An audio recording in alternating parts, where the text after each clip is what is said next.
June 25, 2018, 7:08 p.m. A certain Vogue editor once said the eye has to travel, and Emily Levine is a case in point. Her brand new line of bags and jewelry is a visual representation of where she's lived and the places she's traveled, starting with a childhood spent between New York and Umbria, Italy, and ending with a few trips much further east. After graduating from the Fashion Institute of Technology in 2013, she moved to Milan to work for Etro, specifically focusing on embroideries and embellishments. 3 years in, she daydreamed about starting her own line, but it wasn't until she made it to Japan that the idea really crystallized. After spending a month in Japan, I was completely inspired by the simplicity of form and the concept of wabi-sabi, accepting and appreciating imperfections and seeing them as beautiful. Levine says.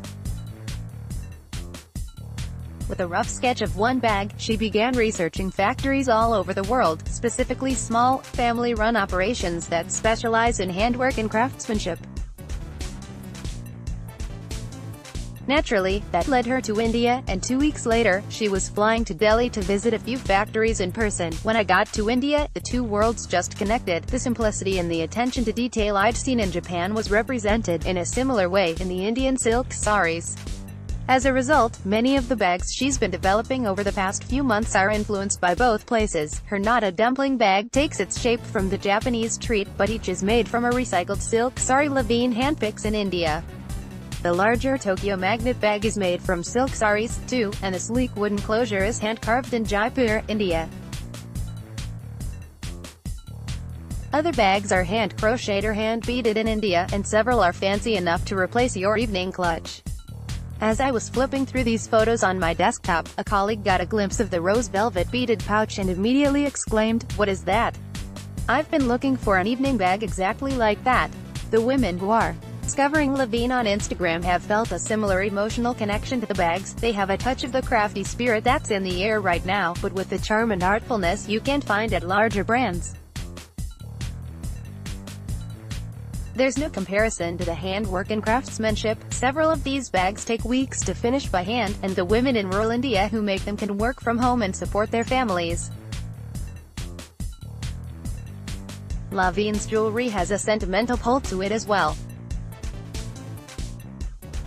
The assortment ranges from bright, easy-to-layer necklaces to beaded hoops and a rainbow of wooden bangles, all of which Levine piles on in a spontaneous, offhand way. She makes some of it herself but also collaborates with a jeweler in Delhi who hand-carves her gold flower earrings and medallion necklaces. "My jewelry is mainly based on nostalgia," she says. "As little girls, we all remember wearing colorful beaded jewelry, walking on the beach looking for shells.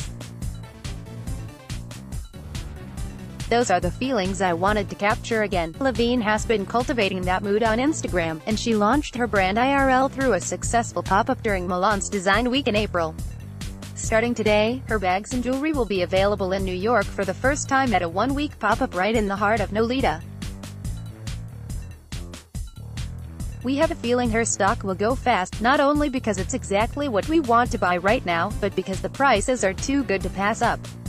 Bags start at $85 for hand-beaded pouches, topping out around $300, and jewelry starts at just $6 for gold-plated rings, with more expensive pieces hovering around $75. Levine's goal for the space, aside from boosting awareness of her brand, is simple: "I want everyone to walk out with a smile." We're smiling already, and we haven't even seen it yet. Shop the collection this week at 252 Mott Street, and if you aren't in New York, she's launching her e-commerce site this afternoon, so you can get a dumpling bag or shell earring anytime, anywhere. In this story, bags, jewelry,